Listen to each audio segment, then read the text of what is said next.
आयनिक रेणू कसे तयार होतात हे आता आपण समजून घेऊया. यासाठी आपल्याला आधी राजवायूंचे इलेक्ट्रॉन संरूपण पाहावं लागेल.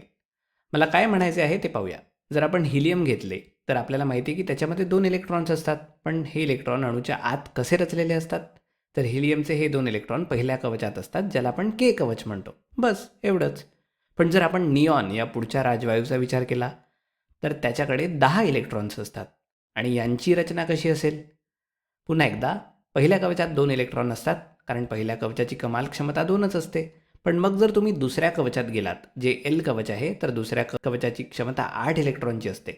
त्यामुळे निऑनमध्ये पहिले 2 इलेक्ट्रॉन के कवचात आणि पुढचे 8 इलेक्ट्रॉन पुढच्या कवचात असतात. अशा प्रकारे 2 आणि 8 हे निऑनचे इलेक्ट्रॉन संरूपण बनते. ठीक आहे, आणखी एक उदाहरण पाहूया. 18 इलेक्ट्रॉन असणाऱ्या आर्गॉनबद्दल काय? तर पूर्वीसारखंच निऑनप्रमाणेच आपण पहिल्या कवचात 2 इलेक्ट्रॉन घेतो, नंतर पुढच्या कवचात 8 इलेक्ट्रॉन आणि उरलेले 8 इलेक्ट्रॉन त्याच्या पुढच्या कवचात येतात. जर आपण इतर सर्व राजवायूंचे इलेक्ट्रॉन संरूपण असेच पाहत राहिलो तर आपल्याला असं दिसेल की हिलियम वगळता सर्व राजवायूंच्या सर्वात बाहेरील कवचात 8 इलेक्ट्रॉन असतात. त्यामुळे आपल्या असं लक्षात आलं आहे की कदाचित म्हणूनच हे वायू निष्क्रिय आहेत. म्हणजेच ते इतर कशाशीही अभिक्रिया करत नाहीत. अभिक्रिया न करण्याचा किंवा स्थैर्याचा हा नियम, ज्याला आपण आता अष्टकाचा नियम म्हणतो, तो असा आहे की बाह्यतम कवचात 8 संयुजा इलेक्ट्रॉन असावे लागतात. संयुजा म्हणजे सर्वात शेवटच्या कवचातील, म्हणजेच संयुजा कवचातील इलेक्ट्रॉन. जर तुमच्याकडे 8 संयुजा इलेक्ट्रॉन असतील तर तुम्हाला स्थैर्य मिळतं आणि मग तुम्ही कशाचीही अभिक्रिया करत नाही. याचा काय उपयोग, असा प्रश्न तुम्ही विचारू शकता. यामुळे इतर अणू अभिक्रिया कशी करतील हे समजण्यास मदत होते, कारण अष्टक पूर्ण करणे हीच त्यांची प्रेरणा असते. ते कसं ते पाहूया.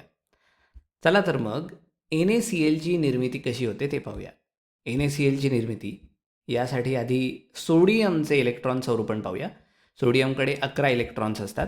तर अणूच्या आत यांची रचना कशी असेल? तर पुन्हा पहिल्या कवचात पहिले 2 इलेक्ट्रॉन, दुसऱ्या कवचात पुढचे 8, म्हणजे आता 10 इलेक्ट्रॉन झाले. आता फक्त 1 इलेक्ट्रॉन उरला आहे. लक्षात ठेवा, दुसऱ्या कवचात जास्तीत जास्त 8च इलेक्ट्रॉन मावू शकतात. मग उरलेला 1 इलेक्ट्रॉन कुठे जाईल? त्याला तिसऱ्या कवचात जावं लागेल. मग आता आपण जर सोडियम असतो तर अष्टक कसं मिळवलं असतं? एक मार्ग म्हणजे आणखी 7 इलेक्ट्रॉन मिळवणं, जेणेकरून तिसऱ्या कवचातही 8 इलेक्ट्रॉन होतील. पण आणखी 7 इलेक्ट्रॉन मिळवणं तर खूप कठीण आहे. त्याऐवजी आपण सोडियम असतो तर आपल्याला तो 1 इलेक्ट्रॉन गमावणं जास्त सोपं वाटेल. कारण की तो 1 इलेक्ट्रॉन गमावला की आपलं अष्टक पूर्ण होईल, म्हणजे आपण मागे जाऊ आणि स्थिर होऊ. म्हणून सोडियम म्हणून आपल्याला तो 1 इलेक्ट्रॉन काढून टाकायचा आहे, जेणेकरून आपलं अष्टक पूर्ण होईल. ठीक आहे, ही झाली सोडियमची गोष्ट. पण क्लोरीनबद्दल काय? क्लोरीनकडे 17 इलेक्ट्रॉन असतात. मग त्याचे इलेक्ट्रॉन संरूपण कसं दिसेल? या क्षणी तुम्ही हा व्हिडिओ थांबवून स्वतः ते लिहून पाहू शकता. छान. चला आता पाहूया. आपण पहिल्या कवचात 2 इलेक्ट्रॉन घेतो, नंतर पुढचे 8 इलेक्ट्रॉन म्हणजे 10 झाले. आता उरलेले 7 इलेक्ट्रॉन शेवटच्या कवचात येतात. आणि आता आपण जर क्लोरीन असतो तर अष्टक कसं मिळवलं असतं? आपण एकतर 7च्या 7 इलेक्ट्रॉन गमावू शकतो, ज्यामुळे संयुजा कवचात 8 इलेक्ट्रॉन राहतील. पण 7ही इलेक्ट्रॉन गमावणं खूप कठीण आहे. त्याऐवजी जर कोणाकडून आपल्याला आणखी 1 इलेक्ट्रॉन मिळाला तर तिसऱ्या कवचातील अष्टक पूर्ण होईल आणि आपण स्थिर होऊ. तर बघा काय होतंय. सोडियमला स्थैर्य मिळवण्यासाठी आपला इलेक्ट्रॉन काढून टाकायचा आहे आणि क्लोरीनला स्थैर्य मिळवण्यासाठी 1 इलेक्ट्रॉन मिळवायचा आहे. किती छान सौदा आहे ना. म्हणूनच जेव्हा सोडियम आणि क्लोरीन एकत्र येतात आणि योग्य परिस्थिती असते, तेव्हा सोडियम आपला 1 इलेक्ट्रॉन क्लोरीनकडे हस्तांतरित करतो. सोडियम आनंदी, क्लोरीन आनंदी आणि आता सगळेच आनंदी. पण इथे काय घडलं ते लक्षात घ्या. सोडियमने तो 1 इलेक्ट्रॉन गमावला की तो धनप्रभारित होतो आणि क्लोरीनने 1 इलेक्ट्रॉन घेतला की तो ऋणप्रभारित होतो. त्यामुळे आता हे आयन बनलेले आहेत. धन आणि ऋण प्रभार एकमेकांना आकर्षित करतात आणि म्हणूनच ते एकमेकांना घट्ट चिकटून राहतात. अशा प्रकारे आयनिक बंध तयार होतात. किती सुंदर आहे ना हे. आता पेन आणि कागदावर हे सर्व चित्र काढणं आणि लिहिणं खूपच त्रासदायक ठरू शकतं नेहमी.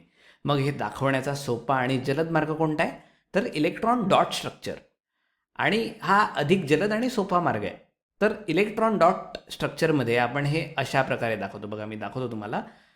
आपण इथे सोडियमचा संयुजा इलेक्ट्रॉन दाखवतो, क्लोरीनचे 7 संयुजा इलेक्ट्रॉन दाखवतो आणि सोडियमकडून क्लोरीनकडे होणारे इलेक्ट्रॉनचे हस्तांतरणसुद्धा दाखवतो. दोघांमध्ये फरक दाखवण्यासाठी आपण एकासाठी ठिपका आणि दुसऱ्यासाठी फुली वापरतो. ही तीच ठिपका किंवा डॉट स्ट्रक्चर आहे किंवा संरचना आहे जी आपण आधीही वापरलेली आहे. आणि जेव्हा असं घडतं तेव्हा काय होतं, तर सोडियम धनप्रभारित होतो, क्लोरीनला तो अतिरिक्त इलेक्ट्रॉन मिळून तो ऋणप्रभारित होतो आणि ते एकमेकांना चिकटतात. आपण हे सहसा असं दाखवतो, धनप्रभार गोल कंसात दाखवतो आणि ऋणप्रभारित घटकाला चौकोनी कंसात दाखवतो आणि मग ते एकमेकांशी बंधाने जोडलं गेल्याचं दाखवण्यासाठी त्यांना शेजारी ठेवतो. अशा प्रकारे सोडियम क्लोराईड तयार होते. ठीक आहे, आता एक उदाहरण पाहूया. मॅग्नेशियम क्लोराईडची निर्मिती. मॅग्नेशियम क्लोराईड कसं तयार होतं याचा विचार करूया.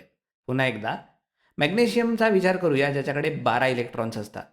आता तुम्ही व्हिडिओ थांबवून हे स्वतः सोडवून पाहता का?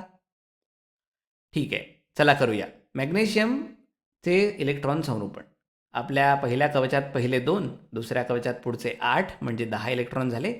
आपल्याकडे अजून 2 इलेक्ट्रॉन उरले आहेत. हे 2 इलेक्ट्रॉन शेवटच्या कवचात जातील. आता मॅग्नेशियम म्हणून आपण म्हणू, अरे रे, मला हे 2 इलेक्ट्रॉन काढून टाकायचे आहेत. जर हे 2 इलेक्ट्रॉन निघून गेले तर 8 इलेक्ट्रॉन उरून अष्टक पूर्ण होईल आणि मला खूप आनंद होईल.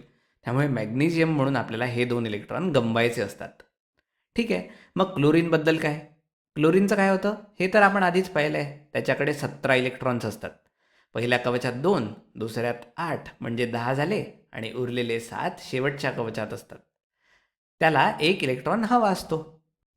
आता यावेळेची परिस्थिती पहा. मॅग्नेशियमला 2 इलेक्ट्रॉन गमवायचे आहेत, पण क्लोरीनला आपलं अष्टक पूर्ण करण्यासाठी फक्त 1च इलेक्ट्रॉन हवा आहे. मग ते ही व्यवस्था कशी करणार? तर मॅग्नेशियम म्हणतो, हे बघ, मी तुला हा 1 इलेक्ट्रॉन देईन आणि जर जवळच दुसरा क्लोरीन अणू असेल तर मी त्याला माझा दुसरा इलेक्ट्रॉन देईन. अशा प्रकारे मॅग्नेशियम म्हणतो की तो 2 क्लोरीन अणूंची बंध तयार करेल. तो आपले इलेक्ट्रॉन 2 क्लोरीन अणूंना हस्तांतरित करेल आणि अशा प्रकारे काम पूर्ण होईल. आणि म्हणूनच मॅग्नेशियम 2 क्लोरीन अणूंची बंध बनवतो आणि आपल्याला MgCl2 मिळतं. आता सर्व काही पटतंय, नाही का? तर पुन्हा आपण इलेक्ट्रॉन डॉट स्ट्रक्चरनुसार हे कसं लिहितो? आधीसारखीच पद्धत.